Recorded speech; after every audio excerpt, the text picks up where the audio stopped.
மாபெரும் தலைவர்கள் வழிநடத்திய மாண்பும் மாபெரும் வரலாற்று சிறப்பு கொண்ட இந்த சட்டமன்ற பேரவையின் 17வது சட்டமன்ற பேரவைக்கு நம்மையும் நம்ம தமிழக வெற்றி கழகத்தை சார்ந்த சட்டமன்ற உறுப்பினர்களையும் தேர்ந்தெடுத்து அனுப்பின நிரந்தரமாக என் நெஞ்சில் குடியிருக்கும் தாயன்புமிக்க தமிழக மக்கள் அனைவருக்கும்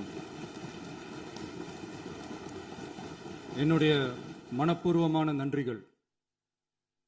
17வது சட்டமன்ற கூட்டத்தொடரின் முதல் ஆளுநர் உரையின் மீதான நன்றி தெரிவிக்கும் தீர்மானத்திற்கு பதிலுரை வழங்க வாய்ப்பளித்த மாண்புமிகு பேரவைத் தலைவருக்கு நம் வணக்கத்தை தெரிவித்துக் கொள்கிறோம். மாண்புமிகு பேரவைத் தலைவர் அவர்களே, இந்த 17வது மாமன்றத்தில் அதிகப்படியான 12 கட்சிகளை சேர்ந்த பிரதிநிதிகள் தேர்ந்தெடுக்கப்பட்டிருக்கும். நாம கொள்கை ரீதியாகவும் நிலைப்பாடு ரீதியாகவும் வேறுபட்டு இருந்தாலும் மக்கள் பணி செய்வதுதான் நம்ம எல்லாருக்கும் பிரைமரியா இருக்கிற ஒரே எய்ம். அந்த வகையில தான் நம்ம எல்லாருமே நம்ம மக்களால் அங்கீகரிக்கப்பட்டு சட்டமன்றத்திற்கு வந்திருக்கிறோம். அதனால நாம கருத்தால் வேறுபட்டாலும் மக்கள் சேவை என்ற நோக்கத்துல நம்ம மாநிலம் சார்ந்த விஷயங்கள்ல நாம எல்லாரும் ஒன்றிணைந்து பயணிச்சா நம்ம தமிழ்நாடு என்னைக்கும் எதிலையும் முதன்மை மாநிலமாக திகழும். ஆளுநர் உரைக்கு நன்றி தெரிவிக்கும் தீர்மானத்தில் பேசின மாண்புமிகு உறுப்பினர்களுக்கு நன்றி. எதிர்த்து பேசினாதான் எதிர்கட்சின்னு ப்ரூவ் பண்ண முடியும்னு நினைச்சுக்கிட்டு பேசின எதிர்கட்சியை சேர்ந்த எதிர்கட்சி தலைவர் உள்ளிட்ட மாண்புமிகு உறுப்பினர்களுக்கும் வணக்கமும் நன்றியும். பதிலுரை வழங்குற அதே நேரத்தில் நம்மளை சட்டமன்ற உறுப்பினராக தேர்ந்தெடுத்த பெரம்பூர் தொகுதி மக்களுக்கு நம்மளோட நெஞ்சார்ந்த நன்றிகள். அதே மாதிரி ராஜினாமா பண்ணிட்டாலும் நம்மளை தேர்ந்தெடுத்த திருச்சி கிழக்கு மக்களுக்கும் இந்த மன்றத்தில் நம்மளோட நன்றியை பதிவு செய்கிறோம். அப்புறம் நம்மளோட அரசியல் பயணத்தை பற்றியும் கொஞ்சம் பதிவு செய்ய விரும்புகிறோம். நாம் ஏதோ ஷூட்டிங்லேருந்து நேராக வந்து சிஎம் ஆன மாதிரியே சில பேர் ஒரு இமேஜ் கிரியேட் பண்ணுறாங்க. அவங்களுக்கு அவங்க ஆசைப்படுற லாங்குவேஜ்லேயே சொல்கிறோம், அது வெறும் ரீல் தான், ரியல் கிடையாது. ஒரு சாதாரண நடிகனாக நம்ம கெரியர் தொடங்குச்சு. அப்புறம் அப்படியே சின்சியராக உழைச்சி மேலே வந்தோம். நம்ம கெரியரில் நாம் மேலே வந்ததுக்கு இந்த விஜய் ஒருத்தன் மட்டுமே காரணம் இல்லை, அவனோட உழைப்பு மட்டுமே காரணம் இல்லை. இந்த விஜயோட உழைப்புக்கும் உயர்வுக்கும் பின்னாடி இருக்கிற ஒட்டுமொத்த தமிழ்நாட்டு மக்களோட அன்பும் அரவணைப்பும் தான் காரணம். ஒவ்வொரு வீட்டில் இருக்க ஒவ்வொருத்தரும் நம்மளை அவங்க வீட்டில் ஒருத்தனா ஏற்றுக்கிட்டது தான் நமக்கு கடவுளும் மக்களும் தந்த மிகப்பெரிய வரம். அதுக்காகவே கடவுளுக்கு சமமான நம்மளோட சொந்தங்களான தமிழக மக்கள் அனைவருக்கும் மீண்டும் மீண்டும் நன்றி. இப்படி நம்மளை தாயன்போடு அள்ளி அரவணைச்ச தமிழ்நாட்டு மக்களுக்கு நாம் எப்படியெல்லாம் துணையாக இருந்தோம், எப்படியெல்லாம் மக்களோட மக்களா இருந்தோம்னு சொல்றேன். 1990ஸ்லயே ரசிகர் மன்றமா இருந்தப்பவே மக்களுக்கு துணையா நிற்க ஆரம்பிச்சோம். அதுக்கப்புறம் நற்படி மன்றமாகவும் அதுக்கப்புறம் விஜய் மக்கள் இயக்கமாகவும் மாறி மக்களோட மக்களா நின்றுகிட்டு இருந்தோம். 2008 ஈழத் தமிழருக்கு ஆதரவா உண்ணாவிரதம் போராட்டம் செஞ்சோம். போர் முடிவுக்கு வரணும், நம்ம தொப்புள் கொடிய உறவுகளான ஈழத் தமிழர்களுக்கு பாதுகாப்பான நிம்மதியான ஒரு வாழ்வு கிடைக்கணும்னு அன்னைக்கே கோரிக்கை வச்சோம். 2009 ஆரம்பிச்ச விஜய் மக்கள் இயக்கம் வழியா நம்மளோட மக்கள் நல பணிகளை எக்ஸ்டெண்ட் அண்ட் எக்ஸ்பேண்ட் பண்ணிக்கிட்டே வந்தோம். கல்விக்கு துணையா இருந்தோம், சோஷியல் சர்வீஸ் செஞ்சோம், வெள்ள நிவாரணத்துல துணையா இருந்தோம், கொரோனா காலத்துல மக்களுக்கு தோள் கொடுத்தோம். விலையில்லா விருந்தகம், குருதியகம், முட்டைப்பால் ரொட்டி திட்டம், விழியகம், பயிலகம், நூலகம், இப்படி பல வழியில மக்களுக்கு துணையா இருந்தோம். அப்புறம் நம்மளோட திரைப்படங்கள்ல நம்மளால முடிஞ்ச வரைக்கும் ஊழல் எதிர்ப்பை சொன்னோம், சமூக நீதியை சொன்னோம், கல்வியை பத்தி சொன்னோம், அரசியலை பத்தி சொன்னோம். அரசியலை பத்தி பேசுனதுனால நம்ம படங்கள் சந்திச்ச இதுவரைக்கும் சந்திக்கிற பிரச்சனையை பத்தி எல்லாருக்குமே தெரிஞ்சதுதான். இது மட்டும் இல்லாம 2011 நாகப்பட்டினத்துல மீனவர் பிரச்சனைகளுக்கு ஆதரவா ஒரு பெரிய பொதுக்கூட்டம் நடத்தினோம். மீனவர்கள் மீதான தாக்குதலை கண்டிச்சு பேசி அதுல நம்மளோட எதிர்ப்பை பதிவு செஞ்சோம். 2017 ஜல்லிக்கட்டு போராட்டத்தில் தமிழர் பண்பாட்டு உரிமைக்கான நம்மளோட ஆதரவை தெரிவித்தோம். 2018 ஸ்டெர்லைட் போராட்டம் துப்பாக்கி சூட்ல பாதிக்கப்பட்ட நம்ம சொந்தங்களை நேர்ல சந்திச்சு ஆறுதல் சொன்னோம். 2021 உள்ளாட்சி தேர்தலில் விஜய் மக்கள் இயக்க வேட்பாளர்கள் போட்டியிட்டு ஜெயிச்சாங்க. கல்வி விருது விழா நடத்தி சிறந்த மதிப்பெண் பெற்ற மாணவ மாணவிகளுக்கு ஊக்கத்தொகையும் பரிசும் கொடுத்தோம். 2024 தமிழக வெற்றி கழகத்தை ஆரம்பிச்ச உடனேயே CAA-வை எதிர்த்து அறிக்கை விட்டோம். அரசியல் கட்சி ஆரம்பிச்சு விழுப்புரம் மாவட்டத்தில் விக்கிரவாண்டியில நம்மளோட முதல் மாநில மாநாட்டிய வெற்றி கொள்கை திருவிழாவை நடத்தினோம். தந்தை பெரியார், பெருந்தலைவர் காமராஜர், அண்ணல் அம்பேத்கர், வீரமங்கை வேலுநாச்சியார், மக்கள் சேவகர் அஞ்சலை அம்மாள்னு நம்மளோட 5 கொள்கை தலைவர்களை அறிவிச்சோம். இந்தியாவிலே 2 பெண் ஆளுமைகளை கொள்கை தலைவர்கள் அறிவிச்ச ஒரே கட்சி நம்ம டிவிக்கு மட்டும்தான் என்ற பெருமையோடு அறிவிச்சோம். பெரியார் சொன்ன மாதிரியே அவர் சொன்னதுல நமக்கு ஏற்புடையதை மட்டும் எடுத்துக்கிட்டோம். அவரோட கடவுள் மறுப்பு கொள்கையில நமக்கு உடன்பாடு இல்லைன்னு ஓப்பனா அறிவிச்சோம். நமக்கு கடவுள் நம்பிக்கை உண்டுன்னு அறிவிச்சோம். யாரோட நம்பிக்கைக்கும் நாம் எதிரானவங்க இல்லைன்னு தெளிவா அறிவிச்சோம். பெண் கல்வி, பெண்கள் முன்னேற்றம், சமூக சீர்திருத்தம், சமூக நீதி, இப்படி பெரியாரோட கருத்துக்களை நிறையவே ஏத்துக்கிட்டோம்னு அறிவிச்சோம். அண்ணல் அம்பேத்கரோட சம வாய்ப்பு, சமநீதி, சமத்துவத்தை ஃபாலோ பண்ணுவோம்னு அறிவிச்சோம். பெருந்தலைவர் காமராஜரோட மதச்சார்பின்மையை ஏத்துக்கிட்டதோட அவரோட நேர்மையான நிர்வாகத்தையே ஒரு கொள்கையா ஏத்துக்கிட்டோம்னு அறிவிச்சோம். வீரமங்கை வேலு நாச்சியாரோட மண் மீட்பையும் சமூக நல்லிணக்கத்தையும் பின்பற்றுவோம்னு அறிவிச்சோம். மக்கள் சேவகர் அஞ்சலை அம்மாளோட விடுதலை வேட்கையையும் மக்களோட வாழ்வாதாரத்துக்காக உறுதியாக நிற்கிறதையும் பின்பற்றுவோம்னு சொன்னோம். எல்லாருக்கும் எல்லாமும் கிடைக்கணும், எம் மதமும் நம் மதம்னு சொல்லி மதச்சார்பற்ற சமூக நீதி தான் நம்ம கொள்கைன்னு அறிவிச்சோம். நம்ம கொள்கை எதிரி யாரு, அரசியல் எதிரி யாருன்னு ஓப்பனா அறிவிச்சோம். எல்லாத்துக்கும் மேல பிறப்புக்கும் எல்லா உயிருக்கும்ன்றத நம்மளோட அடிப்படை அரசியல் கோட்பாட்டா அறிவிச்சுட்டு தான் அரசியலுக்கே வந்தோம். நம்ம மதுரை மாநாட்டில் நம்மளோட தேர்தல் அரசியல் மற்றும் ஆட்சி அதிகார அரசியல் வழிகாட்டியா அறிஞர் அண்ணாவையும் புரட்சி தலைவர் எம்ஜிஆரையும் ஏத்துக்கிட்டதா அறிவிச்சோம். அப்புறம் இன்னனையும் நாம இங்க பதிவு செஞ்சே ஆகணும். எல்லாரும் கட்சி ஆரம்பிச்சுட்டு தான் ஒவ்வொரு வீட்டுக்குள்ளேயும் போவாங்க. ஆனா நாம ஒவ்வொரு வீட்டுக்குள்ளேயும் போனதுக்கு அப்புறம் தான் கட்சியவே ஆரம்பிச்சிருக்கிறோம். ஒவ்வொரு வீட்டில் ஒவ்வொருத்தரும் நம்மள அவங்க பிள்ளையா, மகனா, அண்ணனா, தம்பியா ஏத்துக்கிட்டதும் இயல்பா நடந்துச்சு. தமிழ்நாட்டு மக்களோட மனசுக்குள்ள போறதுக்கு நாம பட்ட பாடு நமக்கு மட்டும்தான் தெரியும்.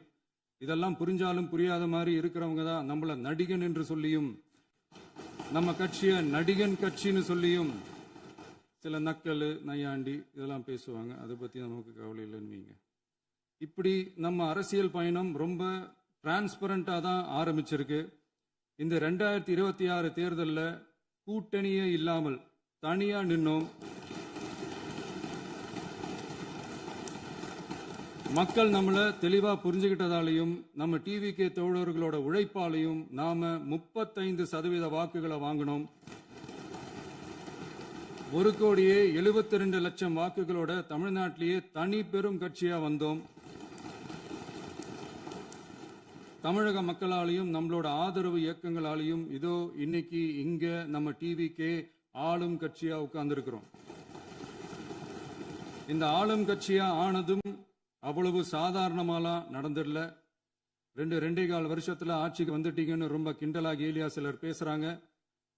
எங்களோட இந்த 2.25 வருஷ டிராவல்ல எவ்வளவு வலியும் வேதனையும் இருக்குது.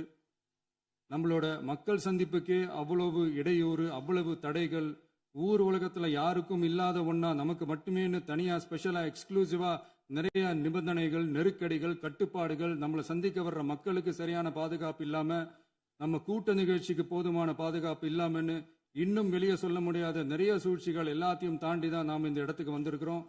But still miles to go. நம்ம டிராவல்ல எல்லாத்துக்கும் உச்சமா நம்மளோட சொந்தங்கள், நம்மளோட உறவுகள், 41 பேர் கரூர் சம்பவத்தில் இழந்த வேதனை எல்லாம் எப்படி சொல்றதுனே தெரியல. நம்ம மனசை விட்டு என்னைக்கும் அந்த வலியும் வேதனையும் நீங்கவே நீங்காது. அதுலயும் நம்ம மேலேயே பழி போட்ட கொடுமையெல்லாம் இருக்கும் பாருங்க, அதெல்லாம் வேற லெவலுங்க. என்னத்துக்கு அப்படியெல்லாம் செஞ்சாங்கன்னு தெரியல. அரசியல்னா இப்படியெல்லாம் கொடூரமா இருக்கணுமா என்ன? சரி விடுங்க. இந்த விஜய் இவனோட மக்களுக்காக எதையும் தாங்க தயாராகிட்டான். இவ்வளவு பெயின்ஃபுல்லான நம்ம பொலிட்டிக்கல் டிராவல்ல நம்மளோட மிகப்பெரிய ஆறுதலும் பலமும் என்ன தெரியுமா? என் நெஞ்சில் குடியிருக்கும் என்னோட தமிழ்நாட்டு மக்களும் என் உயிருக்கு உயிரான என்னோட தோழர்களும் தான். அவங்களோட பலத்தால தான்.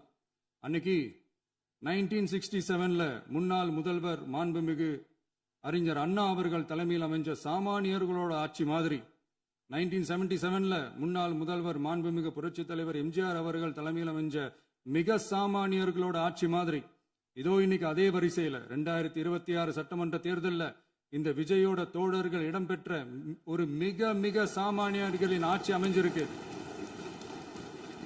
வாகை சூடும் வரலாறு திரும்பி இருக்கிறது. இப்படி ஒரு தீர்ப்பை மக்கள் அளிச்சதுனால தான் தமிழக வரலாற்றில் ஒரு மகத்தான கூட்டணி ஆட்சியை நாம் அமைச்சிருக்கிறோம்.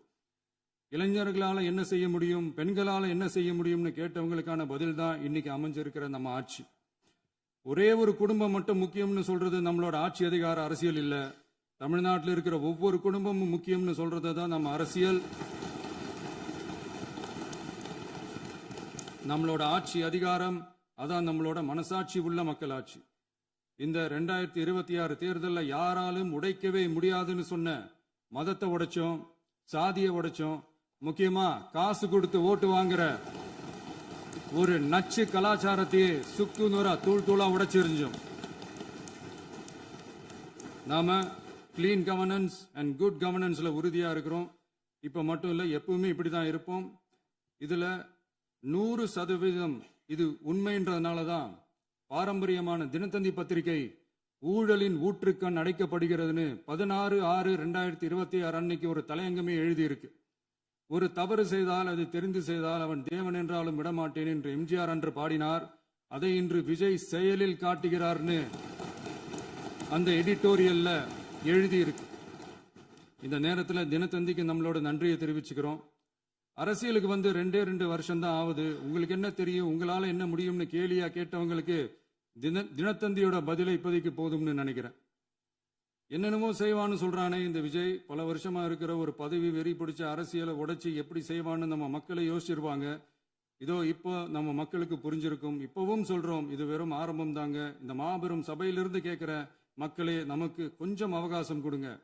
இதுக்கு முன்னாடி, அதாவது 2017 கடைசியில இருந்து 2026 ஏப்ரல் வரைக்கும் இருந்த புண்ணியவான்கள் ஆட்சியில ஒவ்வொரு டிபார்ட்மெண்ட்லயும் போட்ட ஏராளமான ஓட்டைகளை அடைச்சிக்கிட்டே படிப்படியா மக்களுக்கு நல்லதையும் செஞ்சுக்கிட்டே வருவோம். அதனாலதான் நமக்கு எதிரா யாரோ சேரவே மாட்டாங்கன்னு நினைச்சவங்க எல்லாம் ஒன்னா சேர்றாங்க. நம்ம ஆட்சிக்கு டேட்டு குறிக்கிறாங்க.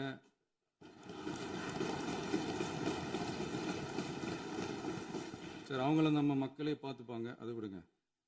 நாம ஆட்சிக்கு வந்து சரியா 40 நாள் ஆகுது. அதுக்குள்ள என்ன செஞ்சீங்கன்னு கேட்கிறாங்க. ஒரு லிஸ்ட் ஒன்னு சொல்றேன் கேளுங்க. பெண்கள் பாதுகாப்புக்காக சிங்கப்பெண் சிறப்பு படை, 200 யூனிட் வரை கட்டணமில்லா மின்சாரம், போதைப் பொருள் ஒழிப்புக்காக தனிப்படை, குறுவை நெல் சாகுபடியை ஊக்குவிப்பதற்காக 134.83 கோடி சிறப்பு தொகுப்பு திட்டம், வழிபாட்டு தலம், ஸ்கூல், பஸ் ஸ்டாண்டுன்னு அதுக்கு பக்கத்தில் இருக்கிற 717 மதுபான கடைகள் மூடப்பட்டன.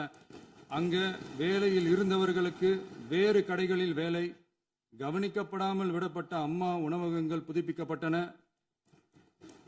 பத்திரப்பதிவு துறையில் பகல் கொள்ளைக்கு புல் ஸ்டாப் வைக்கப்பட்டுள்ளது. வருகையில்லா ஆவண பதிவு முறை கொண்டு வர உத்தேசிக்கப்பட்டு செயல்பாட்டில் உள்ளது. அரசு மற்றும் தனியார் மருத்துவமனையில் ஸ்கேன் மையங்களில் கருவுறுவதற்கு முன் மற்றும் பின் ஏற்படும் தவறுகளை கண்காணிக்கவும், மருத்துவ நிறுவனம் முறைப்படுத்தும் சட்ட விதிகள் பின்பற்றப்படுகிறதா என கண்காணிக்கவும், மருத்துவ மற்றும் ஊரக பணிகள் இயக்கத்தின் பயன்பாட்டிற்காக 40 புதிய வாகனங்கள் வழங்கப்பட்டுள்ளது. கூட்டுறவு வங்கியின் ஏழை எளிய மக்கள் வாங்கிய கடனுக்கு முதல் முத்தாய்ப்பாக ரூபாய் 2045 கோடி தள்ளுபடி வழங்கி ஆணையிடப்பட்டுள்ளது. ஒன்றிய அரசிடம் கேட்டுக்கொண்டதற்கிணங்க கடந்த 2 வருடமாக நிறுத்தி வைக்கப்பட்ட இருந்த ஜல் ஜீவன் மிஷன் திட்டம் புதுப்பிக்கப்பட்டு ஜல் ஜீவன் மிஷன் திட்டம் 2.0 நடைமுறைக்கு கொண்டு வரப்பட்டுள்ளது. 18,500 கோடி அளவில் உறுதியளிக்கப்பட்ட காஞ்சிபுரம் மாவட்டத்தில் மைய விரிவாக்க திட்டம், கோயம்புத்தூரில் மின்னணு பொருட்கள் மற்றும் மின்னணு அமைப்புகள் உற்பத்தி திட்டம், மற்றும் திருவள்ளூர் மாவட்டத்தில் காட்டுப்பள்ளி LNT கப்பல் கட்டும் தளம் விரிவாக்க திட்டத்திற்கு ஒப்பந்தங்கள் போடப்பட்டுள்ளன. அனைத்து நிர்வாக நடவடிக்கைகளும் மின்னணு முறையில் மாற்றம் கொண்டு வர நடவடிக்கை எடுக்கப்பட்டு வருகிறது. சட்டவிரோத கல்குவாரி மற்றும் அனுமதியின்றி கனிமங்களை எடுத்துச் செல்வது தடுக்கப்பட்டுள்ளது. பல்வேறு குவாரிகள் சீல் வைக்கப்பட்டுள்ளன. கனிமங்களை கண்காணிப்பது, எல்லைகளை நிர்ணயிப்பது மற்றும் ஆளில்லா விமானம் மூலம் அளவீடு செய்வது போன்றவற்றை செயல்படுத்துவதற்கான பணிகள் மேற்கொள்ளப்பட்டு வருகின்றன. அனைத்து துறைகளிலும் அலுவலர் தலையீடு இல்லாமல் லஞ்ச லாவண்யமற்ற தமிழகத்தை உருவாக்க அனைத்து நடவடிக்கைகளும் முடுக்கிவிடப்பட்டுள்ளது. இதெல்லாம் சாம்பிள் தான், இன்னும் இருக்கு. இந்த வெறும் 40 நாளுக்குள்ளேயே இவ்வளவு செஞ்சிருக்கோம்னா இனி வர்ற நாட்கள்ல கொஞ்சம் கொஞ்சமா படிப்படியா ஸ்டெடியா உழைச்சி லஞ்ச லாவண்யம் இல்லாத, ஊழல் இல்லாத, பெண்களுக்கு பாதுகாப்பான, சுதந்திரமான, டிரான்ஸ்பரண்டான தமிழ்நாட்டை நம்ம சொந்தங்களான தமிழக மக்களுக்கு தர்றது தான் நம்மளோட ஒன் அண்ட் ஒன்லி டார்கெட். கண்டிப்பா அதை நிறைவேற்றியே காட்டுவோம். 8 கோடி மக்கள் நம்மளோட இருக்கிறப்போ ஏங்க அதை செய்ய முடியாது? மாண்புமிகு பேரவைத் தலைவர் அவர்களே, தமிழ்நாட்டின் கருவூலம் எப்படி திசை மாறி உருமாறி தேய்ந்து ஓய்ந்து கிடைக்கிறதுன்னு சொன்னாங்க. திசை மாறி உருமாறி தேய்ந்து ஓய்ந்துன்னு வசனம் மாதிரி ரைமிங்கா இல்லாம வளமான இலக்கியமா இதே சபையில பேசினவங்களோட திறமையான ஆட்சியில நடந்த நிதி மேலாண்மையை பத்தி வெள்ளை அறிக்கையா வெளியிட்டோம். வெள்ளை அறிக்கை வந்ததிலிருந்தே கண்ணை கட்டுதுங்க. அந்த காலத்துல தான் பிள்ளையோ பிள்ளை, தொல்லையோ தொல்லைன்னு சொன்னாங்க. அதே மாதிரி தாங்க அவங்க ஆட்சியாலையும் அவங்களாலையும் இன்னைக்கு தமிழ்நாட்டுக்கே தொல்லையோ தொல்லை. இப்படி ஒரு நிலைமையை உண்டாக்கி வச்சுட்டு இவங்க சொல்றாங்க நமக்கு ஆட்சி செய்ய தெரியாதுன்னு. நம்ம அமைச்சர்களுக்கும் நம்ம சட்டமன்ற உறுப்பினர்களுக்கும் ஒன்னும் தெரியாதுன்னு. ஆமாங்க, எங்களுக்கு தெரியாதுதான். எங்க சட்டமன்ற உறுப்பினர்களுக்கும் அமைச்சர்களுக்கும் மக்கள் பணி செய்ய தெரிஞ்ச அளவுக்கு மக்கள் பணத்தை சுருட்ட தெரியாதுதான்.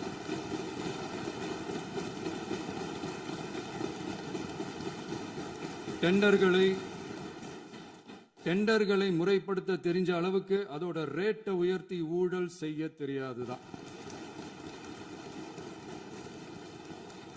பதவி உயர்வு வழங்கவும் பணி இடமாற்றம் கலந்தாய்வு நடத்தவும் தெரியுமே தவிர பதவி உயர்வுக்கும் பணியிட மாற்றத்திற்கும் பணம் பறிக்க தெரியாதுதான். புதிய பணியிடங்கள் உருவாக்க தெரியுமே தவிர அந்த பணியிடங்களை பணத்துக்கு விற்க தெரியாதுதான். கோயில்கள்ல நடக்கிற நிர்வாக சீர்கேட்டை தடுக்க நீங்க பேசுங்க, நீங்க கண்டிப்பா பண்ணுங்க. கோயில்கள்ல நடக்கிற நிர்வாக சீர்கேட்டை தடுக்க தெரியுமே தவிர கோயில் பணத்தை கொள்ளையடிக்க தெரியாதுதான். தங்கத்தை உருக்கி தாரை வார்க்க தெரியாதுதான். கனிம வளத்தை பாதுகாக்க தெரிஞ்ச அளவுக்கு கனிமத்தை வித்து கொள்ளையடிக்க தெரியாதுதான். அரசு வருமானத்தை அரசு கஜானாவுக்கு மாத்த தெரிஞ்ச அளவுக்கு அந்த பணத்தை தனிப்பட்ட கஜானாவுக்கு மடை மாத்த தெரியாதுதான். போதை கலாச்சாரத்தை தடுக்க தெரிஞ்சவங்களுக்கு போதை கலாச்சாரத்தை வளர்க்க தெரியாதுதான். நம்ம குடும்பத்தில் இருக்கிற பாட்டி, அம்மா, அக்கா, தங்கச்சி, குழந்தைங்களை, பெண்களை மதிக்க தெரிஞ்சவங்களுக்கு ஓசி பஸ், 1000 ரூபாய் கேஸ், இப்படிலாம் பேச தெரியாதுதான்.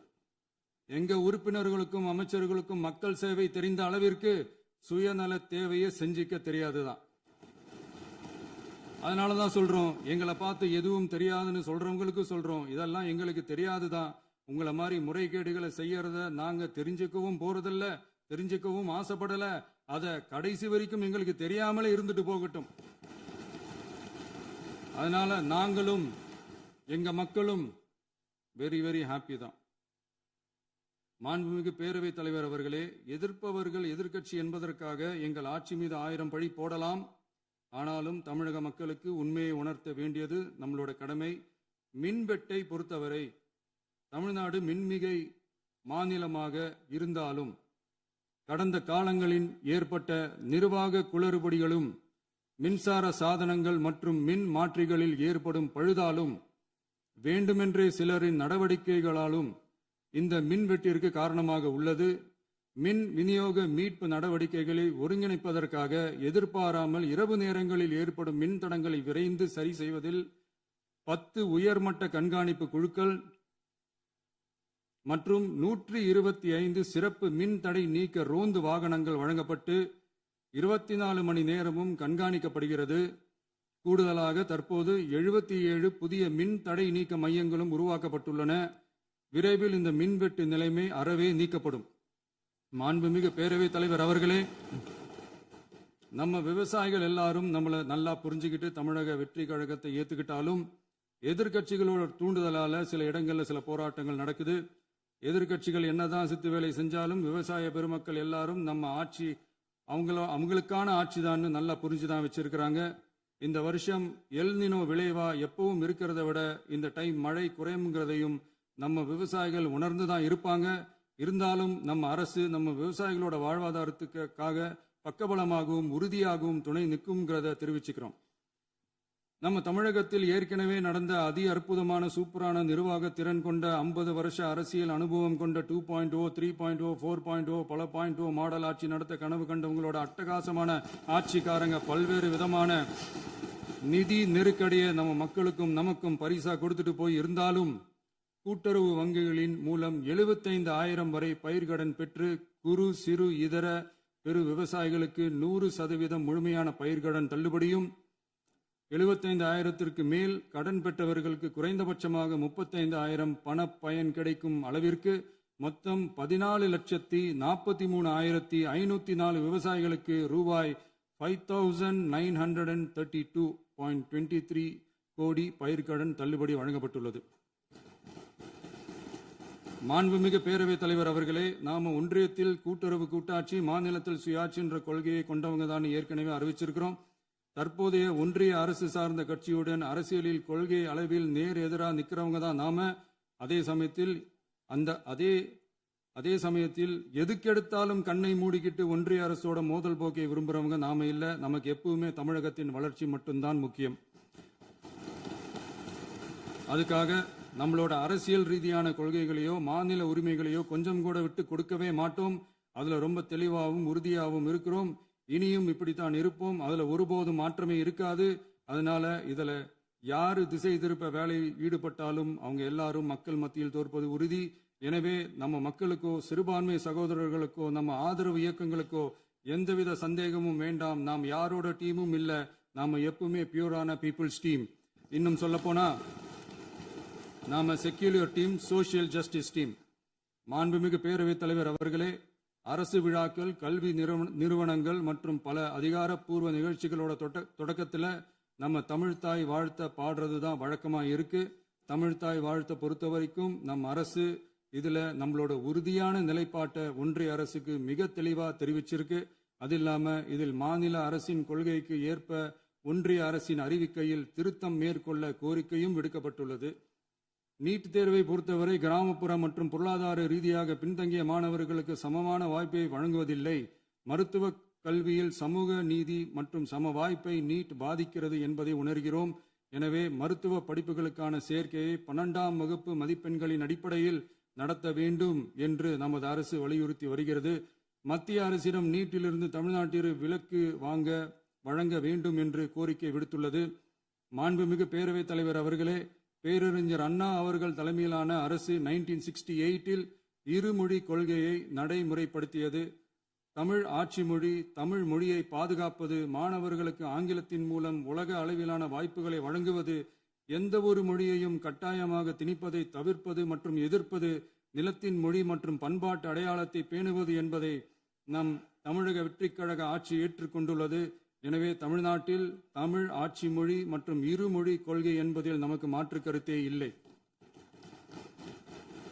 மாண்புமிகு பேரவைத் தலைவர் அவர்களே, கடந்த 11/6/2026 அன்று நடந்த நிதி ஆயோக் கூட்டத்தில் தமிழ்நாடு அரசின் சார்பாக கலந்து கொண்டு வறுமையற்ற தமிழ்நாடு இயக்கம் உருவாக்க தேவையான நிதியையும், தமிழ்நாட்டுக்கு 2 எய்ம்ஸ் மருத்துவமனைகளை தருமாறும், மருத்துவம் மற்றும் பல் மருத்துவ படிப்பிற்கு 12ஆம் வகுப்பு மதிப்பெண் அடிப்படையில் இடங்களை நிரப்புதல் குறித்தும், செயற்கை நுண்ணறிவு தொடக்க நிறுவன வளர்ப்பு மையங்கள் தமிழ்நாட்டில் அமைக்கவும், இளைஞர் திறன் மற்றும் வேலைவாய்ப்பு இயக்கம் செயல்படுத்த வேண்டியும், பெண்கள் தலைமையிலான வளர்ச்சி குறித்தும், மீனவ சமுதாயங்களின் வாழ்வாதாரம் மற்றும் மீன்பிடி படகுகள் மற்றும் மீனவர்களை விடுவித்தல் குறித்து நிரந்தர நடவடிக்கை எடுக்க வேண்டியும், காலநிலை தாங்கும் தன்மை பெருந்திட்டம் 2045 கீழ் விண்வெளி உற்பத்தி மையத்தை தேசிய விண்வெளி உற்பத்தி மையமாக அறிவிக்க கோரியும், தமிழ்நாட்டில் சாலை போக்குவரத்து, நெடுஞ்சாலை மற்றும் ரயில்வே அமைச்சகத்தின் மேம்பாட்டு குறித்தும், அனைத்து கிராமங்களையும் டிஜிட்டல் இணைப்பு வசதி ஏற்படுத்துதல் குறித்தும், கூட்டு குடிநீர் திட்டம் தொடரவும்,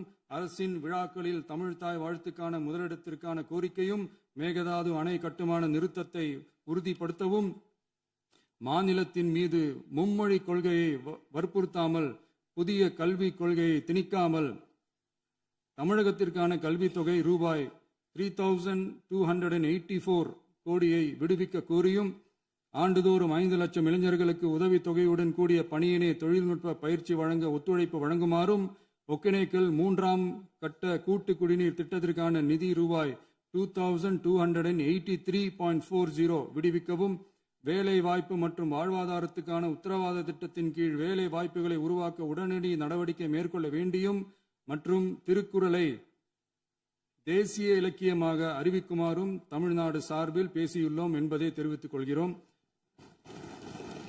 மாண்புமிகு பேரவைத் தலைவர் அவர்களே, அண்டை மாநிலங்களுடனான நட்புறவு ஒரு மாநிலத்தின் வளர்ச்சிக்கும் நாட்டின் ஒற்றுமைக்கும் மிகவும் அவசியமானது. தமிழ்நாடு தனது அண்டை மாநிலங்களுடன் நதி நீர் பங்கீடு, பொருளாதாரம், கல்வி, கலாச்சாரம் மற்றும் போக்குவரத்து துறைகளில் நல்லுறவை பேணி வருகிறது. பரஸ்பர மரியாதை, ஒத்துழைப்பு மற்றும் கூட்டாட்சி தத்துவத்தின் அடிப்படையில் அண்டை மாநிலங்களுடனான நட்புறவை வலுப்படுத்தவும் நமது ஆட்சியில் காக்கப்படுகிறது. மாண்புமிகு பேரவைத் தலைவர் அவர்களே, சட்டம் ஒழுங்கை பற்றி பேச்சு வந்தது. சட்டம் ஒழுங்கு சரியா இருக்கணும் அப்படின்றதுல எங்களுக்கு மாற்று கருத்தே கிடையாது. கண்டிப்பா லா அண்ட் ஆர்டர் கரெக்டா இருக்கணும், கரெக்டா இருக்கும், இருக்க வைப்போம். அதே மாதிரி பெண்கள் பாதிக்கப்படுறதையும் இங்க யாராலையும் சகிச்சிக்கவே முடியாது. அதுக்கான கடுமையான நடவடிக்கைகள் நம்ம அரசு எடுத்துக்கிட்டு இருக்கிறோம்.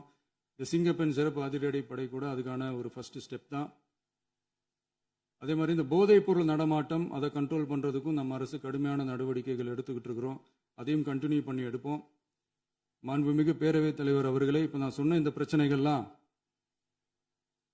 2026 போன மாதம் மே மாதம் 10ஆம் தேதி புதுசாக வந்துடல. இதெல்லாம் பல வருஷமா இருக்கிற பிரச்சனைகள் தான், பல வருஷமா கண்டுக்காம விட்ட பிரச்சனைகள் தான். இன்னைக்கு எதிர்கட்சிக்காரங்க அதை பற்றி கேட்கும் போது எனக்கு அது அக்கறையா தெரியல, அவதூறு அரசியலாக தான் தெரியுது, பழி போடுற அரசியலாக தான் தெரியுது. இப்படி அவதூறு பழி போடுறவங்கள பார்த்து ஒன்று தான் கேட்கணும்னு தோணுது. கடந்த 9-10 மாசமா நம்ம ஸ்டேட்ல சட்டம் ஒழுங்கு டிஜிபியே இல்லை. சட்டம் ஒழுங்கு டிஜிபியை போடுங்கன்னு சொல்லி எல்லாம் ஓஞ்சி போயிட்டோம். போன ஆட்சியில் நடந்ததுக்கெல்லாம் இப்பதான் விடையே கண்டுபிடிக்கிறோம் நம்ம ஆட்சியில்.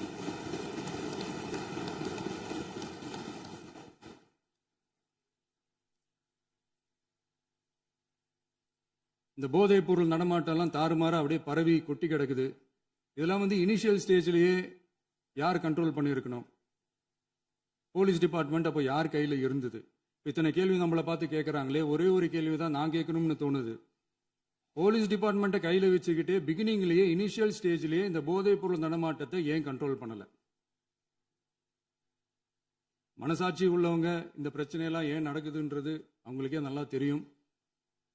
இன்னைக்கு சட்டம் ஒழுங்கை பற்றி கேள்வி கேட்கக்கூடாதா அப்படின்னா தாராளமாக கேட்கலாம். இது ஜனநாயக அரசு, மன்னராட்சியெல்லாம் கிடையாது, மனசாட்சி உள்ள மக்களாட்சி. அதனால கேள்வி கேட்கலாம், எல்லாருக்கும் எல்லா உரிமையும் உண்டு. விமர்சனம் செய்யலாம், எல்லாருக்கும் எல்லா உரிமையும் உண்டு. ஆனால் நம்ம ஆட்சியில் என்ன நடவடிக்கைகள் எடுத்திருக்கோன்றது தெரிஞ்சுக்கிட்டு அதுக்கேற்ற மாதிரி ஒரு நடுநிலையாக பேசுனீங்கன்னா கொஞ்சம் நல்லா இருக்கும். சட்டம் ஒழுங்கை பற்றி யாருக்கு என்ன யோசனை இருந்தாலும், மக்கள் நலனுக்காக யாருக்கு என்ன யோசனை இருந்தாலும் அதை தாராளமாக சொல்லலாம். நம்ம அரசு அது காது கொடுத்து கேட்கும். ஆனால் நம்ம அரசினுடைய நிர்வாகத்திறன் அதை பற்றி பேசுறவங்களுக்கு இந்த ஊரடிச்சு உலையில போட்டு ஊழல் மேல ஊழலா செஞ்சுக்கிட்டு அதுல இருந்து தப்பிக்கிறதுக்கு பேர் தான் நிர்வாகத்திறன் அப்படின்னு சொன்னா, அப்படிப்பட்ட ஒரு ஊழல் செய்யற நிர்வாகத்திறனை நம்ம அரசு ஒரு நாளும் செய்யாது. பொட்டி பெட்டியா பணத்தை வச்சுக்கிட்டு, பெட்டியை வச்சு எல்லாம் செஞ்சுக்கிட்டு, போதைப் பொருள் பாதுகாவல் கழக மாடல் அரசாங்கம் செஞ்ச ஒவ்வொரு ஊழலா வெளியில வந்துகிட்டு இருக்கு. டாஸ்மாக்ல அது என்னப்பா அது பேரு, பார்ட்டி ஃபண்ட் கட்சி நிதி அப்படின்ற பேர்ல அடிச்ச கொள்ளையெல்லாம் ஒண்ணு ஒண்ணா இப்போ கவர்மெண்டோட கஜானாவுக்குள்ள கொண்டு சேர்த்துக்கிட்டே இருக்கிறோம். உட்காருங்க. மாண்புமிகு முதல்வர்கள் பதில் உரைக்கு பிறகு முதல்வர் பதில் உரைக்கு பிறகு நேரம் தர அப்ப பேசட்டும், அவங்க பேசட்டும், அவங்கள பேச அனுமதி. உட்காருங்க உட்காருங்க.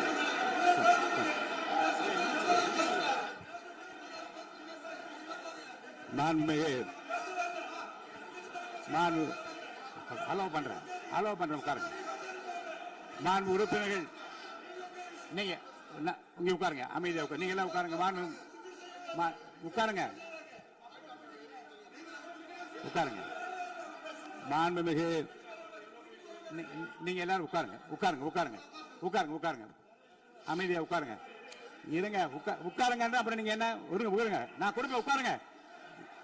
நான் பாயிண்ட் ஆஃப் வர கொடுங்க, நான் கொடுக்குறேன். உட்காருங்க உட்காருங்க உட்காருங்க உட்காருங்க உட்காருங்க உட்காருங்க உட்காருங்க உட்காருங்க உட்காருங்க உட்காருங்க உட்காருங்க. மாண்புமிகு முதல்வர் அவர்கள் போர்வையாக நிதானமாக சொல்லிக்கொண்டே இருக்கிறார். நீங்க குறிப்பெடுத்து வைத்துக் கொள்ளுங்கள். பேசி முடித்தவுடன் நான் உங்களுக்கு அவகாசம் தருகிறேன். நீங்க ஒன்னு ஒன்னா சொல்லுங்க, என்ன என்பது நீங்க சொல்லுங்க. உங்க சொல்லுகிற வாய்ப்பை நான் உங்களுக்கு தருகிறேன். இப்போது மாண்புமிகு முதலமைச்சர் உங்கள் உரையை தொடரலாம்.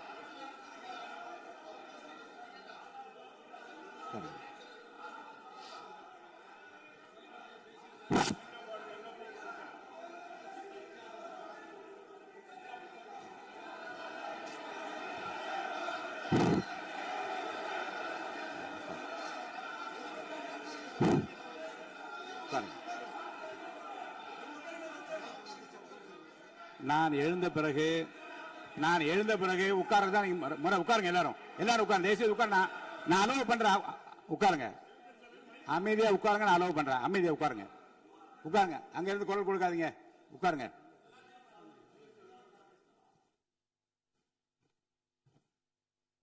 இனிமையான இந்த விவாதத்தில் இதுவரை குறுக்கீடுகள் இல்லாமல்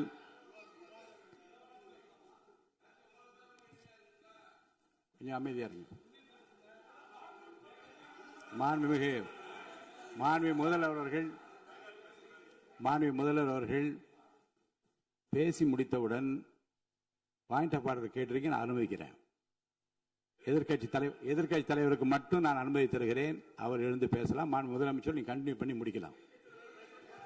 நீ எல்லாரும் எழுந்துச்சீங்கன்னா சரி வராது. உட்காருங்க. நான் சொல்லியிருக்கேன். உட்காருங்க உட்காருங்க உட்காருங்க.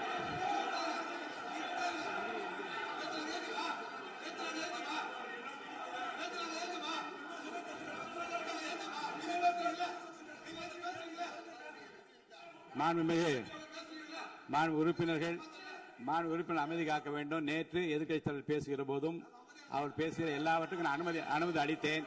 அதுல பாயிண்ட் ஆஃப் கேளுங்க. அந்த விவாதத்தில் கேளுங்க. இப்போதும் மாண்புமிகு முதலமைச்சர் அவர் பேசி முடித்த பிறகு நான் உங்களுக்கு அதுக்குரிய அவகாசத்தை தருகிறேன். நீங்க கேள்வி கேளுங்க. கேட்கிற உரிமையும் விளக்கத்தை பெற்றுக்கொள்ள உரிமை உங்களுக்கு இருக்கிறது. அதற்கு அவகாசம் நான் தருகிறேன்.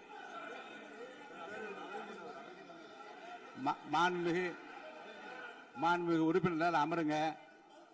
நான் என் தீர்ப்பை சொல்லுகிறேன். மாண்புமிகு முதலமைச்சர் அவர்கள் பேசி முடித்தவுடன் எதிர்க்கட்சி தலைவருக்கு அந்த வாய்ப்பை நான் தருகிறேன். நிச்சயமா அந்த கேள்வி கேட்கலாம். உட்காருங்க எல்லாரும். முன்னவர் பேசுங்க. மாண்பு பேரவைத் தலைவர் அவர்களே, இன்று இவர்கள் முயற்சி செய்வது அவர் ஆளுங்கட்சியாக இருக்கின்ற போது இருங்க, நான் சொல்லிடுறேன் பிளீஸ். ஒரே நிமிஷம் நான் சொல்லிடுறேன் பிளீஸ். ஆளும் கட்சியாக இருக்கின்ற போது நீங்கள் சொன்ன ஒரே வார்த்தை, நாங்கள் பேசி முடித்ததற்கு பிறகு குறிப்பிடுத்துவிட்டு நீங்கள் எந்த கேள்வி வேண்டுமானாலும் கேட்கலாம் என்று ஒரு முறையை நீங்கள் பின்பற்றினீர்கள். அதே முறையை இப்போது பின்பற்ற வேண்டும் என்று கேட்டுக்கொள்கிறேன்.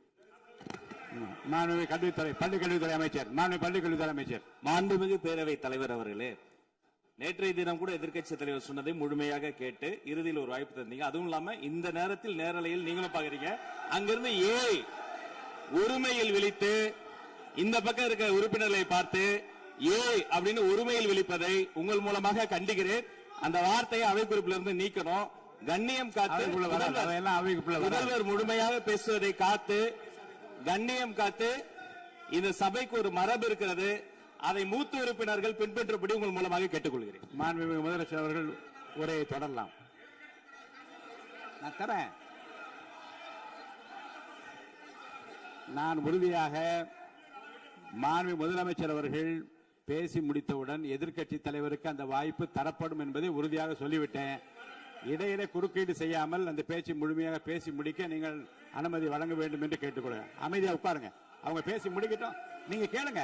நான் என்ன சொல்றேன், கேட்கிற உரிமையும் விளக்கத்தை கேட்டு பெற உரிமை உங்களுக்கு இருக்கிறது. ஆனா இடையிலே குறுக்கீடு செய்யாமல் அதை முடிக்கும்படி நான் கேட்டுக்கொள்கிறேன்.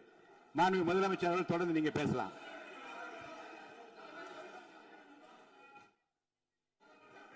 எதிர்க்கட்சி தலைவர் அவர்கள் உங்கள் கட்சியினுடைய உறுப்பினரை அமைதிப்படுத்த வேண்டும் என்று நான் கேட்டுக்கொள்கிறேன். உங்களுக்கு வாய்ப்பு தரவில்லை என்றால் அவர் எழுந்து நிற்பதில் நியாயம் இருக்கிறது. வாய்ப்பு தரப்போகிறேன். மாண்புமிகு முதலமைச்சர் அவர்கள் பேசி முடித்தவுடன் உங்களுக்கு வாய்ப்பு தரப்படும். அது வரைக்கும் உங்களுடைய உறுப்பினரை அமைதி காக்க நீங்கள் தான் பார்த்துக் கொள்ள வேண்டும். மாண்புமிகு அவை முன்னவர். மாண்புமிகு பேரவைத் தலைவர் அவர்களே, அவர் அப்போது சொன்னது வேறு, இப்போது நடந்து கொள்கிற முறைகள் வேறாக இருக்கிறது. அன்றைக்கு அவர் சொல்லுகிற போது அமைச்சர் அத்தனை பேரும் பேசி முடித்ததற்கு பிறகு உங்களுடைய கருத்துக்கள் ஏதாவது தெரிவிக்கலாம். இப்போது பின்பற்றினால் நன்றாக இருக்கும். நீங்கள் அதற்காகத்தான் சொன்னீர்கள். முதலமைச்சர் பேசியதற்கு பிறகு எதிர்க்கட்சி தலைவர் அவர்கள் பேசுவதற்கு வாய்ப்பளிக்கிறோம் என்று சொல்லியிருக்கிறார்கள். ஆகவேதான் அந்த வாய்ப்பை நீங்கள் இல்ல அது பதில் சொல்லணும்னு கேட்டிருக்காங்க. பதில் சொல்லணும் சொல்லியிருக்காங்க. பதில் சொல்லினா தங்க பிரச்சனை இல்ல. அப்படி இல்ல. ஆகவே இல்ல நேற்றைய தினம் நீங்கள் அப்படி பேசிக் கொண்டது ஆறாவது இல்ல. நேற்றைய தினம் நீங்கள் பேசுகிற போது ஆறாவது குறுக்கிட்டார்களா? நீங்கள் பேசுகிற போது யாருமே குறுக்கிடவில்லை. நீங்க எவ்வளவு பேசினீர்கள், எவ்வளவு வார்த்தைகள் பேசினீர்கள் என்பதெல்லாம் எங்களுக்கு தெரியும். யாருமே அதில் குறுக்கிடவில்லை. இது முதலமைச்சர், எங்கள் முதலமைச்சர் எதிர்க்கட்சி தலைவர் பேசுகிறவர் யாரும் குறுக்கிட வேண்டாம் என்று சொன்னார்கள். அதை நாங்கள் பின்பற்றினோம். ஆனால் இன்றைக்கு நீங்கள் பின்பற்றவில்லை என்றால் வேதனையாக இருக்கிறார். முன்னவர் நேற்று எதிர்க்கட்சி தலைவர் பேசுகிற போது அடுக்கடுக்காக குற்றச்சாட்டுல வைத்தார். இப்போ அதற்குரிய மாண்புமிகு பொதுப்பணித்துறை அமைச்சர் கூட காலையில் அலுவலகத்தை சந்தித்து அவர்கள் சாட்டிய குற்றச்சாட்டுகளுக்கெல்லாம் ஆதாரங்களை எல்லாம் நான் கொண்டு வந்திருக்கிறேன் என்று சொன்னேன். நான் நேற்று அந்த விஷயம் நேற்றோடு முடிந்து விட்டது. ஆதாரங்களை கொடுங்கள். தக்க நேரத்தில் இதை பற்றி சொல்ல வேண்டிய நேர்ந்தால் நான் இதெல்லாம் ஆய்வு செய்து உரிய நேரத்தில் அவை குறிப்பிட்டு ஏற்றுவதற்கு முன்பாக அவரிடம் காட்டி அதற்கு பிறகு அதை பற்றி முடிவெடுக்கும் என்று நான் சொன்னேன். இப்போதும் சொல்லுகிறேன், மாண்புமிகு முதலமைச்சர் அவர்கள் பேசிக் கொண்டிருக்கிறார். பேசி முடிக்கட்டும். எதிர்க்கட்சி தலைவருக்கு உறுதியாக நான் வாய்ப்பு தருவேன். அவர் கேள்விகளை முன்வைக்கலாம், விளக்கங்களை பெறலாம். இப்போதைக்கு பேரவைத் தலைவர் என்ற முறையில் என்னுடைய முடிவு இதுதான். அவையில் இருக்கக்கூடிய உறுப்பினர்கள் அமரும்படி நான் கேட்டுக்கொள்கிறேன். நான் முதலமைச்சர் அவர்கள் பேச வேண்டிய போ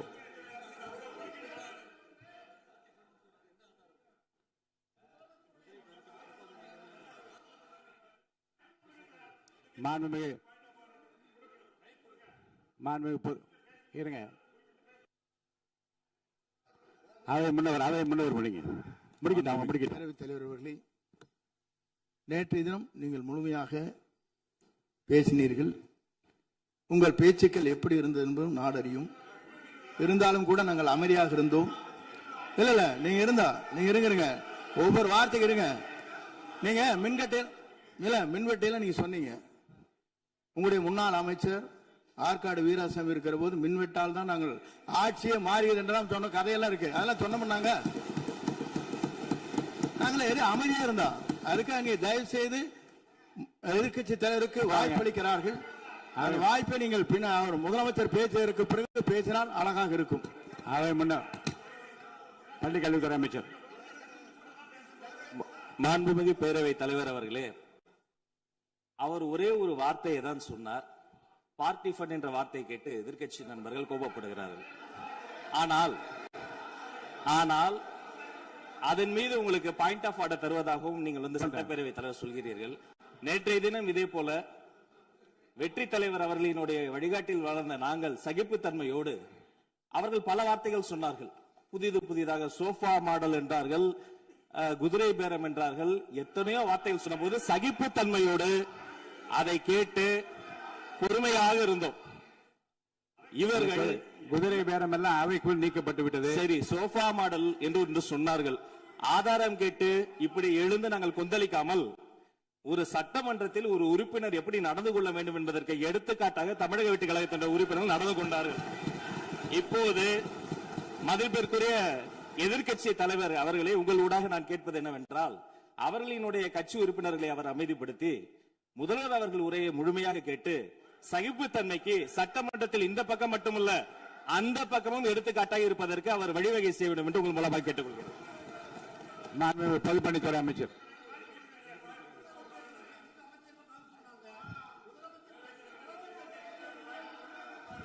மாண்புமிகு பேரவைத் தலைவர் அவர்களே, திராவிட முன்னேற்ற கழகம் முதல் நாளில் இந்த சபையுடைய மரபையும் பாரம்பரியத்தை பற்றியும் நமக்கு வகுப்பெடுத்தார்கள்.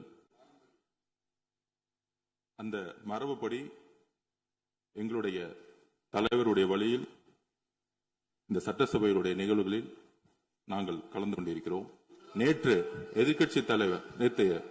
எதிர்க்கட்சி தலைவர் பேசும்பொழுது எவ்வளவோ வார்த்தைகள் உண்மைக்கு புறம்பாக சட்டத்திற்கு எதிராக ஒரே நிமிஷம் பேசுறேன். சட்டத்திற்காக பேசும்பொழுது நாங்கள் அமைதியாக இருந்தோம். ஒரு 2-3 முறை தான் அவரு பேசும்போது மினிஸ்டர்கள் நின்னாங்க. ஆனா இன்னைக்கு மாண்புமிகு முதலமைச்சருடைய முதல் உரை, கடந்த 4 நாட்களாக திராவிட முன்னேற்ற கழகம் முதலமைச்சர் ஏன் பேசலன்னு சொல்லிட்டே இருந்தாங்க. இன்னைக்கு பேச ஆரம்பிச்ச உடனே அவர் சொன்ன வார்த்தை பார்ட்டி ஃபண்ட் சொன்னார். எந்த பார்ட்டின்னு சொல்ல. ஆனா அந்த வார்த்தைகள் சொல்லி முடிஞ்ச உடனே எதற்காக முதலமைச்சருடைய பேச்ச இவங்க குறுக்கிறாங்கன்னு தெரியல. நீங்கள் சொன்னதுபடி முதலமைச்சர் பேச வேண்டும். பேசிய பின்பு கருத்துகளுக்கு பதிலளிக்க அவர்கள் பதிலளிக்கும், நாங்களும் பதிலளிக்க தயாராக இருக்கிறது பதிவு பண்றோம். மாண்புமிகு முதலமைச்சர் அவர்கள்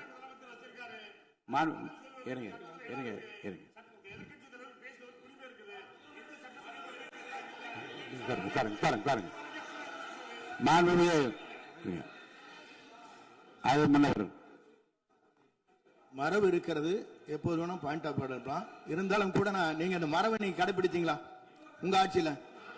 நீங்க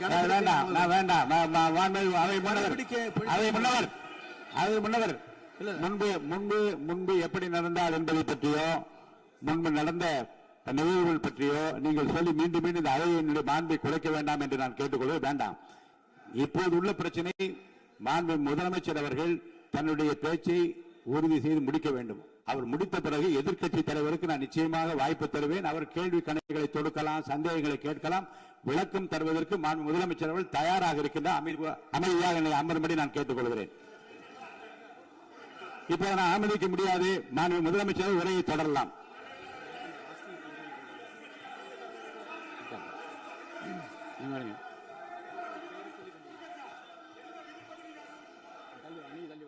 மாண்புமிகு உறுப்பினர் ஆஸ்டின் உங்க இடத்துல போய் உட்காருங்க. மாண்புமிகு உறுப்பினர் ஆஸ்டின், நீங்க ஒரு மூத்த உறுப்பினர், சபை விதிகளை நன்கு தெரிந்த ஒரு உறுப்பினர், நீங்க போய் இடத்துல உட்காருங்க முதல்ல. மாண்புமிகு முதலமைச்சர் அவர்கள் உரையை தொடரலாம். இப்போது எந்த விதமான பாயிண்ட் ஆஃப் ஆர்டர்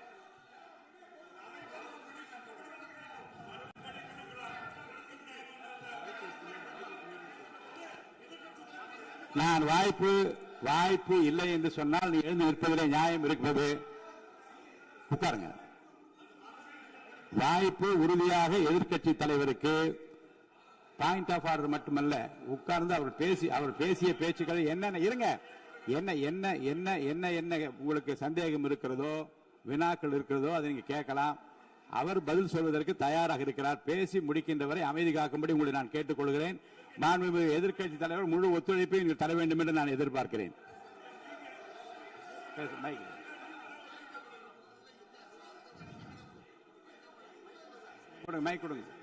மாண்புமிகு எதிர்க்கட்சி தலைவர், பேரவைத் தலைவர், நீங்க உட்காருங்க. நேற்று நான் பேசும்போது சில அமைச்சர்கள் குறுக்கிட்டு பேசினாங்க. அதற்கு நீங்க அனுமதி கொடுத்தீங்க. அது மாதிரி இன்னைக்கு முதலமைச்சர் பேசும்போது சில வார்த்தைகள், தவறான வார்த்தைகள் பேசுறாரு. அவர் பார்ட்டி ஃபண்ட் அப்படின்னு சொல்லியிருக்கிறாரு. அவர் அமைச்சர் அந்த பார்ட்டி ஃபண்ட் எந்த பார்ட்டின்னு கூட சொல்ல தைரியம் இருந்தா சொல்லுங்க, நாங்க அதெல்லாம் ஃபேஸ் பண்ண தயாரா இருக்கோம். எதையும் ஆதாரத்தோடு எதையும் பேசுங்க. நீங்க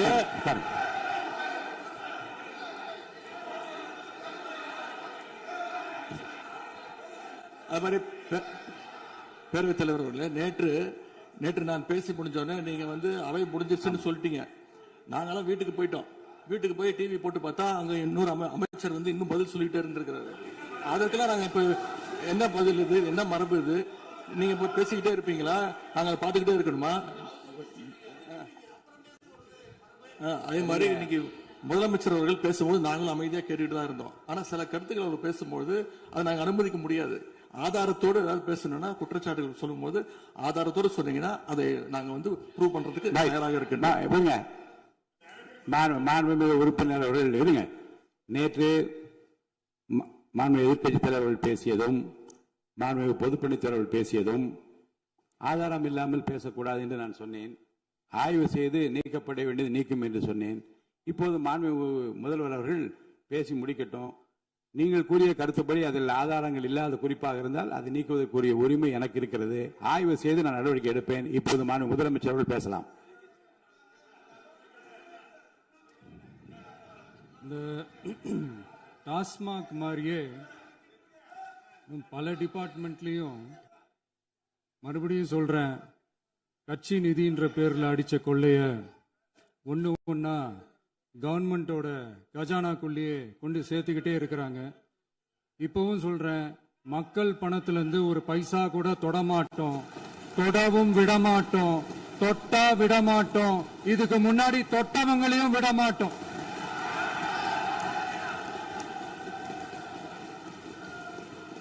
ஒவ்வொரு ஊழலா வெளியில வரும் போலே,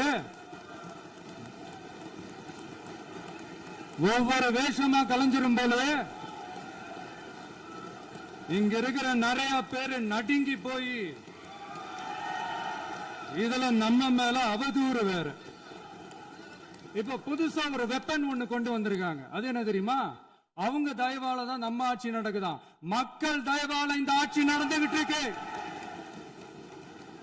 மனசாட்சி உள்ள சக்திகளோட ஆதரவால இந்த ஆட்சி நடந்துகிட்டு இருக்கு. நாங்க தான் அனுப்பி வச்சோம் அப்படின்றாங்களே. அனுப்பி வச்சவங்களுக்கு மினிஸ்ட்ரியில இடம் கொடுத்தா ஏன் கதறீங்க? ஏன் இவ்வளவு கோவம்? ஏன் இவ்வளவு கதறல்ஸ்?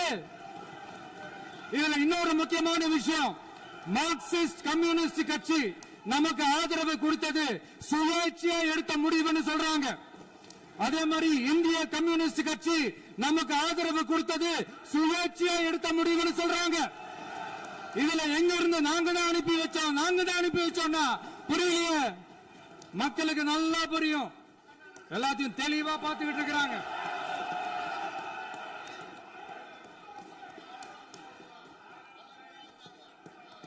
முதலமைச்சர் கண்டினியூ பண்ணலாம். மாண்புமிகு முதலமைச்சர்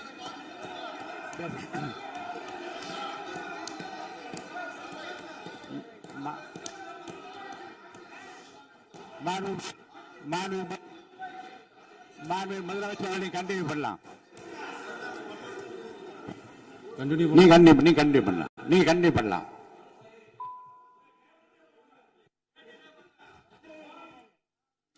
இந்த சமூக நீதி அரசுன்னு சொல்றவங்களை பார்த்து கேட்கிறேன், நம்ம பட்டியலின சகோதரர்களுக்கு எத்தனை அமைச்சர் பதவி கொடுத்தீங்கன்னு கொஞ்சம் சொல்ல முடியுமா? ஆனா நம்மளுடைய அரசுல 8 அமைச்சர் பதவிகள் யாருக்கு? நம்ம பட்டியலின சகோதரர்களுக்கு. எல்லாம் நம்ம அண்ணன், நம்ம தம்பி, நம்ம தங்கச்சிங்க. அண்ணல் அம்பேத்கர் அவர்களுடைய கிட்டத்தட்ட 100 ஆண்டு கால கனவு இப்ப நிறைவேறி இருக்கு. நான் ஏன் கொஞ்சம் சவுண்டா பேசுறேன் அப்படின்னா அவங்களுக்கு கேட்கணுன்றதுக்காக தப்பா எடுத்துக்காது. அதே மாதிரி பெண்களோட பாதுகாவலர் நாங்க தான் அப்படின்னு சொல்லிக்கிறவங்களை கேட்கிறேன், எத்தனை பெண்களுக்கு அமைச்சர் பதவியில இடம் கொடுத்தீங்க கொஞ்சம் சொல்ல முடியுமா? எங்க அரசுல 4 சகோதரிகளுக்கு அமைச்சர் பதவி கொடுத்திருக்கிறோம்.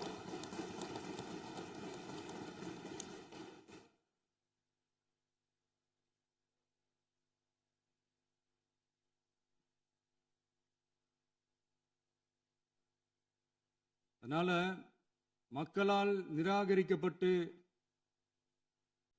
மக்களால் அகற்றப்பட்டவங்களுக்கு ஒன்னே ஒன்று சொல்லிக்கிறோம், தப்பே செய்ய மாட்டோம், ஊழலே செய்ய மாட்டோம், நேர்மையா தான் இருப்போம், நியாயமா தான் இருப்போம் அப்படின்னு சொல்றவங்களால மட்டும்தான் கூட்டணி ஆட்சி அமைக்க முன்வரும். ஆட்சியிலையும் பங்கு, அதிகாரத்திலையும் பங்கு கொடுக்க முன்வரும். ஊழல்லையே ஊறி போனவங்களால இந்த கூட்டணி ஆட்சியோ ஆட்சியிலையும் பங்கு அதிகாரத்திலையும் பங்கு கொடுக்க முன்வராது. மெஜாரிட்டி இருந்தாலும் தரமாட்டாங்க, மெஜாரிட்டி இல்லைனாலும் தரமாட்டாங்க. கேட்டா ரெடிமேடா ஒரு பதில் ஒண்ணு வச்சிருப்பாங்க, கூட்டணி ஆட்சியை மக்கள் விரும்ப மாட்டாங்கன்னு. அதே மக்கள் தான் இப்ப அவங்கள பார்த்து சிரிக்கிறாங்க. நான் பதவியேற்ற அன்னைக்கு கொஞ்சம் டைம் அவகாசம் கேட்டேன். எதுக்கு கேட்டேன்? நிதி நிலைமைலாம் கொஞ்சம் மோசமா இருக்குது, அதெல்லாம் கொஞ்சம் சரி செஞ்சுக்கிட்டு படிப்படியா கொஞ்சம் கொஞ்சமா நான் கொடுத்த வாக்குறுதிகள்லாம் செயல்படுத்துவேன், அதுக்காக கொஞ்சம் டைம் அவகாசம் கேட்டேன். நான் ஏதோ வேற எதுக்காகவோ வேற யாருக்காகவோ ஏதோ அவகாசம் கேட்ட மாதிரி. அடுத்து இங்க சபையில இல்லாதவங்களை பத்தி பேச வேண்டாம்னு நினைக்கிறேன்.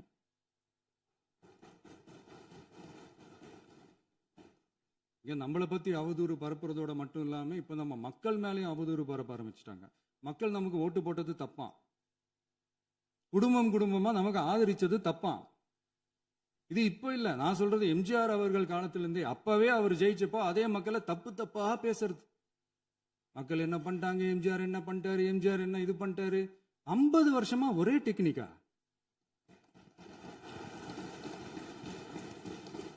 டெக்னாலஜி எல்லாம் மாறி வேற எங்கேயோ போயிட்டு இருக்கு பஸ். இதுல கொஞ்சம் டெக்னிக்காச்சும் கொஞ்சம் மாத்தினா கொஞ்சம் நல்லா இருக்கும். அதனால மக்களுக்கு யூஸ்ஃபுல்லா இருக்கிற மாதிரி இந்த ஆக்கப்பூர்வமான கருத்துக்களோ ஆக்கப்பூர்வமான யோசனைகளோ இருந்தா சொல்லுங்க, அதை நாங்க டெஃபரெண்டா எடுத்துக்கிறோம். ஆனா அதை விட்டுட்டு இந்த நக்கலு நையாண்டி சம்பந்தம் இல்லாத பேச்சு இதெல்லாம் பேசிட்டு அப்புறம் முதல்வர் பதில் சொல்லல, முதல்வருக்கு பதில் சொல்ல தெரியல அப்படின்னா அப்புறம் என்ன சோஃபா மாடல் ஆட்சியா? அது என்னன்னு புரியறதுக்கே எனக்கு ரொம்ப நாள் ஆச்சு. இந்த sofa set, table chair, teapoy, furniture பிசினஸ்லாம் வேற எங்க வெளியில போய் பண்ண சொல்லுங்க. அப்படி அந்த பிசினஸ் தான் பண்ணணும்னா நிறைய பிசினஸ் பண்ற மாதிரி வெளியில போய் பண்ண சொல்லுங்க, இங்க சட்டசபைக்குள்ள வேணாம். அதனால ஆக்கப்பூர்வமான கருத்துக்கள் இருந்தா சொல்லுங்க, டெஃபினட்டா அது சரியா இருந்தா நாங்க ஏத்துக்கிறோம். எனக்கு ஒரு குட்டி கதை ஒண்ணு ஞாபகம் வருது, சொல்லாமா? ஒரு ஊர்ல ஒரு பெரியவர் வெயில் ரொம்ப ஜாஸ்தியா இருக்குன்னு சொல்லிட்டு கண்ணுக்கு மேல கை வச்சுக்கிட்டு இப்படி சுத்தி முத்தி தேடிக்கிட்டு இருந்தாராம். அப்ப கூட இருந்த ஒரு சின்ன பையன் என்ன தேடுறீங்க அப்படின்னு கேட்டானா. அதுக்கு அந்த பெரியவர் சொன்னாரா, அது ஒண்ணு இல்ல தம்பி, உங்க அப்பா இங்கதான் இருப்பாருன்னு சொன்னாங்க, அதான் தேடிக்கிட்டு இருக்கேன், எங்க உங்க அப்பாவையா காணோம்?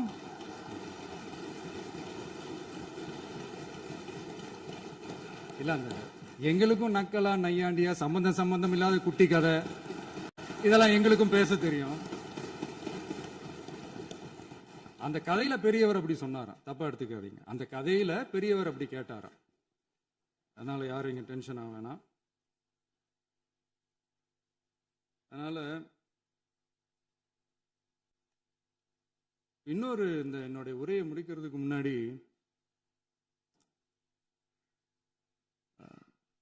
போயிட்டாங்க, பேசலாமா? உங்க கருத்துக்களை நீங்க முழுமையாக மன நிறைவோடு பேசலாம். டிவியில் பார்ப்போம். சரி, அதான் 5 நிமிஷம் பேசுனதுக்கே கொளத்தூரி இந்த ஆட்டம் அடிச்சு பேசுனா அப்புறம் என்ன பண்றது? கடைசியா நான் இந்த உரையை முடிக்கிறதுக்கு முன்னாடி ஒரு முக்கியமான ஒரு விஷயம் பத்தி சொல்லணும். ஆளுநர் உரை அன்னைக்கு இந்த தமிழ் தாய் வாழ்த்துக்கு அப்புறம் தேசிய கீதம் பாடினது தப்பு, தேசிய கீதம் 2 முறை பாடினது தப்பு, அப்படி ஒரு நிகழ்வு இதுக்கு முன்னாடி இந்த சட்டசபையில நடந்ததே கிடையாது, அந்த மரபே மாத்திட்டீங்க, இப்படி ஒரு பெரிய ஒரு போர் மாதிரி எதிர்கட்சியை சார்ந்தவங்கலாம் சொன்னாங்க இல்லையா? அந்த மாநில உரிமை போராளிகளை, அந்த மரபு காக்கிற உரிமை போராளிகளை ஒரே ஒரு கேள்விதான் கேட்கணும். 2021 ஆகஸ்ட் 2 ஞாபகம் இருக்கா? Centenary celebration of Tamil Nadu legislature. அந்த ஃபங்க்ஷன்ல நம்ம முன்னாள் முதலமைச்சர் கருணாநிதி அவர்களோட கலைஞர் அவர்களுடைய கலைஞர் அவர்களுடைய புகைப்படத்தை மாண்புமிகு குடியரசுத் தலைவர் திறந்து வைக்கிற ஒரு ஃபங்க்ஷன். அந்த ஃபங்க்ஷன்ல national anthem followed by Tamil Thai Vazhthu அப்படின்னு அறிவிச்சது ஞாபகம் இருக்கா? அதாவது தேசிய கீதத்துக்கு அப்புறமா இரண்டாவது முறையா, நோட் திஸ் பாயிண்ட் மாண்புமிகு பேரவைத் தலைவர் அவர்களே, ப்ளீஸ் நோட் திஸ் பாயிண்ட். தேசிய கீதத்துக்கு அப்புறம் இரண்டாவது முறையாக தமிழ் தாய் வாழ்த்து பாடப்படும் அப்படின்னு சொன்னது ஞாபகம் இருக்கா? அதுவும் முத்தமிழ் அறிஞர் அப்படின்னு சொல்ற நம்ம கலைஞர் அவர்களுடைய அந்த புகைப்படம் வெளியிட்டு விழாவில் அவர் இருந்த இதே சபையில தமிழ இரண்டாவது இடத்துக்கு தள்ளினது யாருன்னு ஞாபகம் இருக்கா?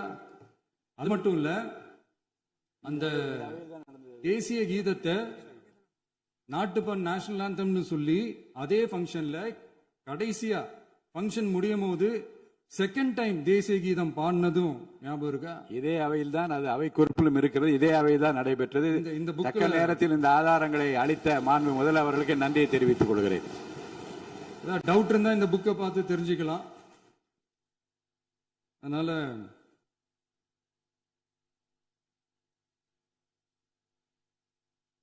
இதெல்லாம் கேட்டா என்ன சொல்லுவாங்கன்னா, அது ஜனாதிபதி கலந்துகிட்ட ஃபங்க்ஷன், அதெல்லாம் அப்படிதான், அதெல்லாம் கண்டுக்க கூடாது அப்படின்னு சொல்லுவாங்க. இதே மாதிரிதான் பேசுறது ஒண்ணு, செய்யறது ஒண்ணு, பேசுறது ஒண்ணு. இதெல்லாம் மக்கள் பார்த்துக்கிட்டு இருக்காங்க. எலெக்ஷனுக்கு முன்னாடி தான் அப்படி செஞ்சுக்கிட்டு இருந்தாங்க. இப்போ எலெக்ஷனுக்கு அப்புறம் அதே தான் செய்கிறாங்க.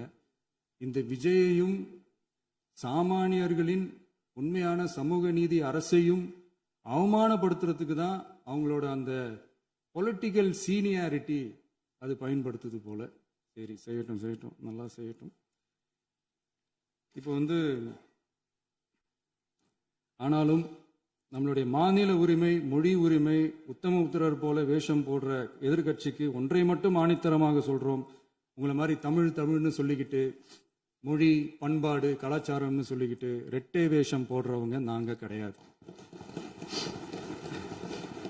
உலகெங்கும் வாழும் என் தமிழ் சொந்தங்களுக்கு நம்முடைய உத்தரவாதம் தமிழ் தான் எங்க உயிர் நாடி அப்படின்றத மறக்க மாட்டோம். இப்பவும் சொல்றோம், மாநில உரிமையில எப்பவும் உறுதியா இருப்போம். அதே சமயத்துல அரசியல் வேற, ஒன்றிய மாநில அரசுகளுக்கு இடையே இருக்கிற நிர்வாக அணுகுமுறை வேற. இதுல நாங்க ரொம்ப தெளிவா இருக்கிறோம். அதனால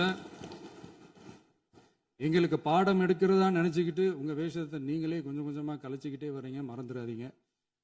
அப்புறம் நேத்து எதிர்கட்சி தலைவர், மாண்புமிகு எதிர்கட்சி தலைவர் பேசும்போது நிறைய பேசினாங்க. அதுல ஒண்ணு மட்டும் அரசு சொல்றதா நினைச்சுக்கிட்டு நம்மளை இன்டைரக்டா ஈவில் அப்படின்ற அந்த வார்த்தையை யூஸ் பண்ணாங்க. எனக்கு ஒண்ணு தான் சொல்லணும்னு தோணுது. ஈவில்ஸ்னு டெவில்ஸ் பேசக்கூடாது.